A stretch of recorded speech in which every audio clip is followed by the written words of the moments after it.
Is there have any connection that you are a master of arts and also master of political science? I don't know if that goes hand in hand, but I think when you talk about art in this way, I would say that it's something that comes from within. You want to create something, and also it's very soothing. You know, I work really hard hours. I rarely have any weekends. In fact, this is a weekend and I'm again traveling. I'm in Kerala now. So painting is also a way of expressing oneself, of creating, but also of peace. You know, I think, and oh, I'd like to tell you something interesting. Many of the people who came to the exhibition, people I didn't even know, they said to me that the exhibition gave them a feeling of peace. Now, I found that incredible because I had not made any of the paintings from the point of view of anything like, you know, I'm making peace or I'm trying to depict anything else. It's just the way I chose perhaps my subjects. They all felt that it was peace. So I felt very good. I thought maybe the United Nations peace has finally, you know, embedded itself into me, and I look at things in a positive, peaceful manner. Do you have any favorite painters? Yes, but again, I think I'm my favorite painter. You know, I see my things and I can connect easily. But having said that, yes, there are really good painters. On the other hand, you know, abstracts and other things are more difficult for me to understand.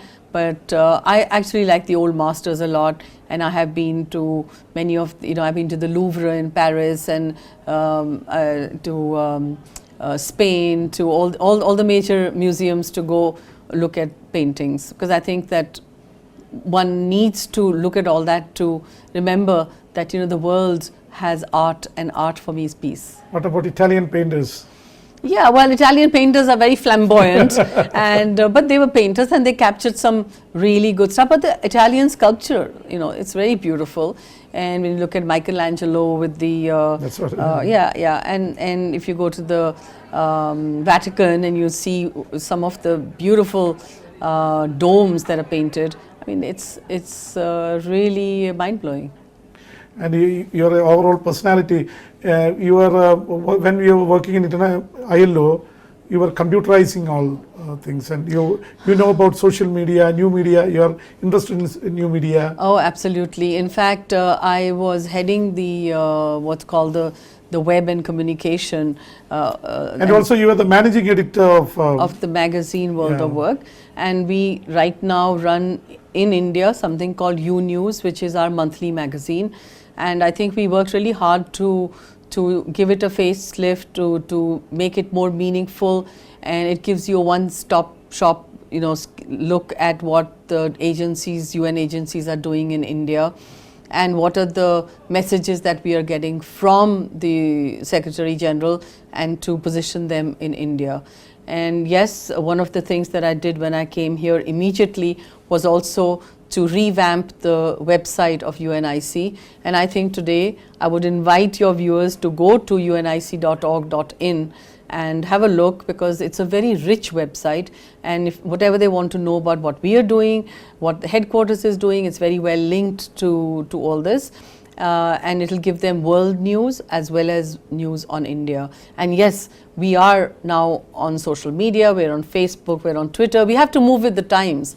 You know, we need to understand that very soon, unfortunately, print products are going down, and I've been fighting very hard that they shouldn't go down for a country like India, because in India people love to read. And I think a few years ago, I believe that with the 350 million neoliterates that were going to jump onto the reading bandwagon, this country is going to become more and more into reading. Look at all the lit fests that are happening, and the lit fests are getting people back into reading.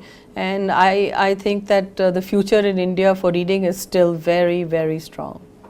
But people think that people have stopped reading and they're watching television, going to visual media. The idea of reading. Well, people do watch television, because in television they can get a synopsis, a quick synopsis. But those who want to know more about what they've heard on television will still go to the print for the analysis.